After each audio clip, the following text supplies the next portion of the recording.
Welcome back to Lessons from the Front and to today's after action report of the Battle of Lonsdale's defense of the Oude Kerk.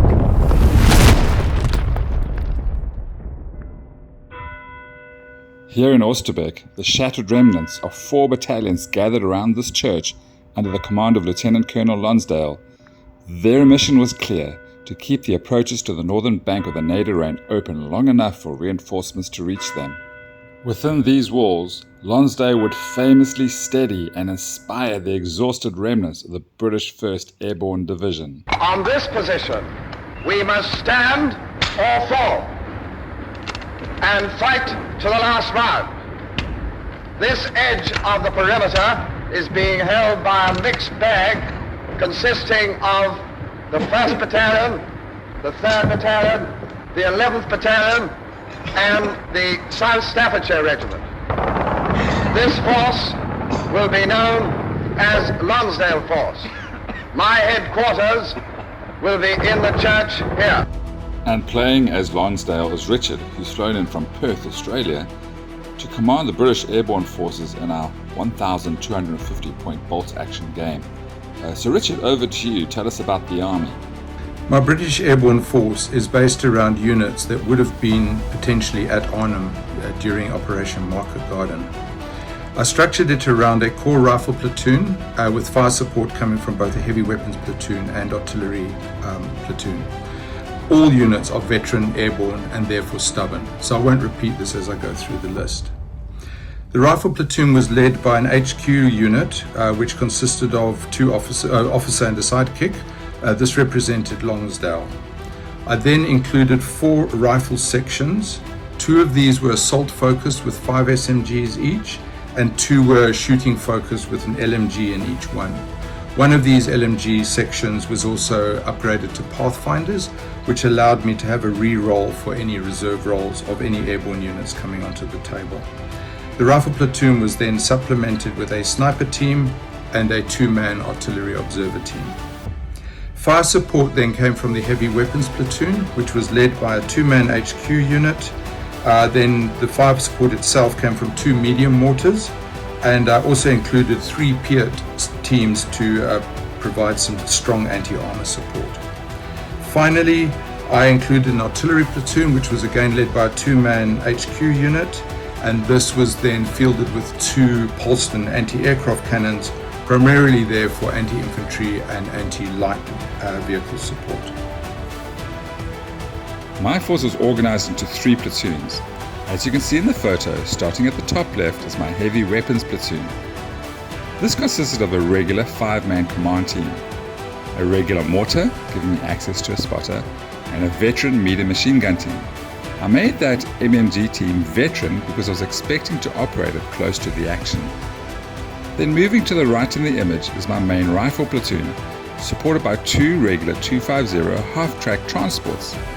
These were intended to deliver hard-hitting 5-man veteran squads armed with SMGs, one which included the commander. The platoon also featured a 10-man veteran squad armed entirely with assault rifles. Yeah, I know, expensive, but potentially decisive. And then the platoon also had 2 regular 9-man squads, each equipped with an LMG, and that sniper that you can see positioned below the heavy weapons platoon was also a veteran and part of that rifle platoon. And then finally, in the center of the photograph, is the armored platoon. The command vehicle is a regular Stuhl fitted with Scherzen, and its medium howitzer provided a 3-inch HE template. Supporting it is an SD KFZ 10/4 armed with a 2cm flak autocannon. For this game, I built a 6x4 foot table representing the immediate area around the Oude Kerk at Oosterbeek. Taking center stage is the church itself, still standing today on the Benedendorpsweg and forming the focal point of Lonsdale's defensive perimeter. The buildings closest to you guys, the viewers, represent the houses on the far side of the church, the last fragments of urban cover available to the British defenders. To the far side of the table, the terrain opens out into the low-lying floodplain along the Lower Rhine. With the church behind me, I'm looking out towards the Oosterbeek railway bridge. that the Germans blew during the Battle of Arnhem. And you can see the terrain is rather flat. There's a road that comes in from Arnhem in that direction. Buildings along the road. Fields on the left of the road. And that's where the old church is. Several of the houses, by the way, to the right of the church are based on structures that date back to the 17th century, reflecting the age and the density of the village that the paratroopers were forced to defend. By the stage of this battle, this area formed part of the shrinking Oosterbeek perimeter, the final ground that the British 1st Airborne Division were clinging onto during the closing hours of Operation Market Garden. This table represents not a sweeping battlefield, but a desperate stand, a tight, contested pocket of ground where every building, hedgerow, and field of fire mattered. The mission for this game was Surrounded, which can be found in the main rulebook under the narrative scenario section. We decided to make the British the defender to better simulate the defense of the paratroops in Oosterbeek in this campaign. The defender had to deploy up to half their force rounded down within 12 inches of the center, which we did. The attacker then had to bring at least half their force on as a first wave, so nothing deployed on the table other than potentially infiltrators.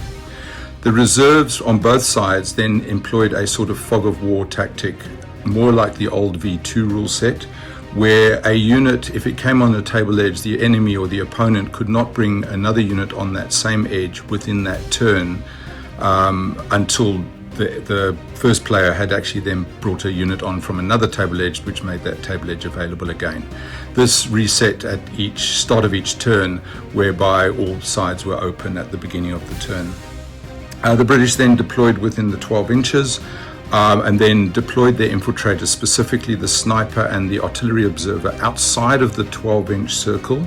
The reason for this is the prelim bombardment only strikes the actual defender deployment zone, and these being outside were immune from preliminary bombardment. And so, with the table set, I began my preliminary bombardment.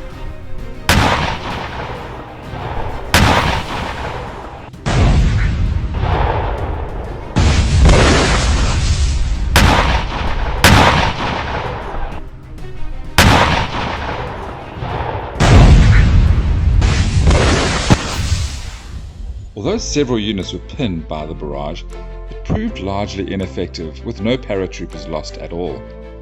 I'd been hoping to cripple at least one of those Polston guns, as I was likely to throw the bulk of my forces against that side of the church. However, in the end, it wasn't the Polstons that had influenced my initial advance onto the table. Bring up the Piats! With fog of war in effect, I was keenly aware that Richard had 3 Piat teams waiting to arrive, potentially appearing on the rear of my armoured vehicles. And so I held back my armoured platoon in reserve and in turn 1 probed with infantry, using as much of the cover to stay out of sight of the 2 Polstons, which wasn't easy. Richard responded by placing both Polstons and his sniper on ambush, making any advance towards the centre of the table particularly tricky. I brought my mortar team and the large veteran squad up behind the main buildings, while one of my LMG squads was rushed into the building that gave me lines of fire onto the Polston to the left of the church. To support this, I also brought the MMG team into the woods on the left, adding further fire lanes against the same Polston. Meanwhile, my other LMG squad advanced onto the table from the right flank, positioning itself to support a later push by the large veteran squad against the Polston on the right. Richard closed out that turn 1 by calling in an artillery barrage onto the central building using his forward artillery observer. Turn 2 commenced with shells from Richard's artillery smashing into that red-roofed building, killing 3 of the regular grenadiers from that LMG squad. The mortar team and the veterans also took pins. Turn 2 opened badly for me. The Polston to the left of the church finished off my regular LMG squad.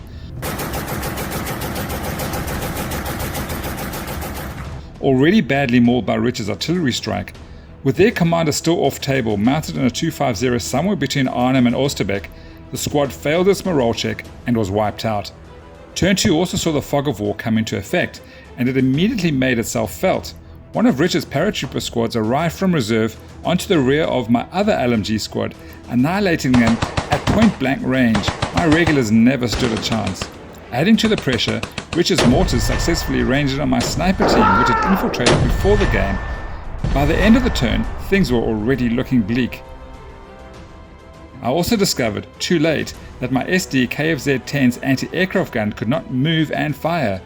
Intended to support the now destroyed squad in the woods on my right, it arrived only to sit idle, a hard lesson knowing your own list. At the other end of the table, my MMG team did at least manage to place additional pins on the Poleston to the left of the church. Even so, by the end of turn 2, momentum was firmly with Richard, who already held a 3-0 advantage in order dice. Across turns 3 and 4, I had to commit 2 of my Piat teams to deal with Eugene's flak half-track on my left flank. Despite exchanging fire at point-blank range, it took 2 full turns to finally destroy the SDKFZ-10. Both Piat teams were reduced to single surviving man in the process. This with the associated pins, and bear in mind at point blank, having moved, I only needed a 3 to hit. I also had to pull my pathfinders back towards the old church to reinforce the mortars and the Poleston, but pressure quickly began to build as Eugene brought both his STU and capital H, and his SD KFZ 250, which is in effect is a small Hanemug, onto the table. The half-track arrived along the Arnhem Road and immediately cut down my forward artillery observer at point-blank range.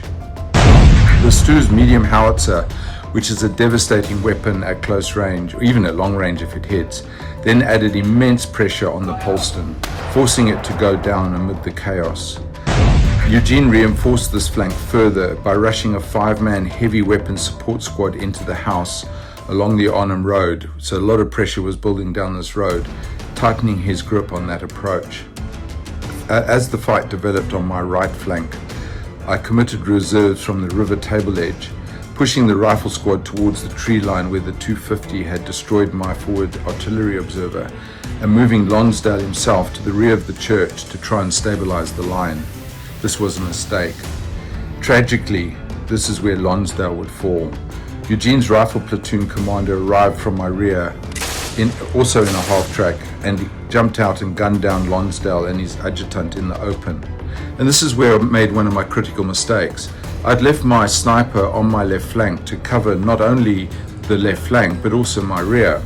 And at this stage I completely forgot I had him there, to the point that I eventually couldn't find his dice and I gave his dice away. Anyway, to make matters worse, Eugene's mortar also ranged in on my Poleston, reducing the crew to a single man. So although turn 4 ended with me still holding 4-2 advantage in order dice, the momentum was beginning to shift. Eugene's attack had reached the critical point faster than my reserves could respond.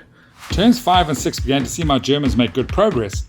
After arriving on Richard's rear with my platoon commander, those 5 SMG armed veterans, along with the 250, rolled up the 2 mortars and their commander behind the church, securing the Germans 3 more order dice. Then my large, super experienced 10-man veteran squad, having been on ambush at the back of the table for the first half of the game, defending against any possible rear attacks, moved towards the Poleston to the right of the church and destroyed that Poleston by sheer number of dice, securing a 6th order dice for the Germans. Then a crazy, somewhat comical event took place in my rear, where Richard brought a command team on and missed my MMG team at point-blank range practically. And then, in turn, my MMG team couldn't kill with 7 order dice at point-blank range. Anyway, that command team of Richard then did not waste a second opportunity, destroying my MMG team in the final round. However, it was back on the road where things heated up. Richard brought on another Parabat squad, rifle squad from along the Arnhem Road, but could not destroy any of my units there. In spite of reducing my heavy weapons platoon command team of 5-2, I was able to pass him a roll check and then raced him away from the trouble in the final turn, taking refuge in front of the church and saving that squad's order dice just in time. My STU annihilated the remnants of the Pathfinders that had broken from the cover of the churchyard to deal with my squads on the road, securing a 7th order dice and then turning to deal with the parabats that were arriving on the Arnhem Road. However, Richard had also brought up a 3rd PI team on this said Arnhem Road, where it heroically destroyed my crew, handing Richard a 6th order dice. However, my mortar team was able to pin that PI team, who then rolled a foobar when attempting to activate in the final turn in order to blast my 250, thus running off the table and hence handing the Germans an 8th order dice. The second 5-man veteran squad that arrived earlier in the 250 from the Arnhem Road, which had seen Richard's Pathfinders break cover, destroyed and killed the last crewman of the surviving Polston in turn 5, and then leapt over the hedge and dealt with the Polston's command team in brutal close combat in turn 6, and thus securing a 9th and 10th order dice.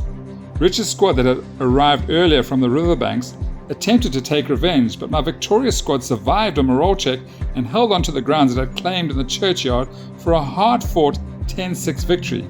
Right, the British, unfortunately, history's repeated itself and the British have been forced out of Oosterbeek. We held on quite well at the beginning. We had a strong central piece. We were causing a lot of damage on the Germans. They were getting really worried. But then the Stuggy came on. They started landing some HE. Some of the paras got a little bit windy and went down. And before you knew it, we were starting to lose some order dice. And eventually the order dice count shifted in the favor of the Germans. And when the paras finally recovered and sort of did a counter assault, the Germans just ran away.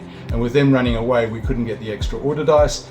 And so be it, we eventually called time and decided we had to retreat across the river, get back to 30 Corps and get the hell out of there. So Eugene, thanks for an awesome game, great win and well done, and awesome all around. Thank you. Thank you, Richard.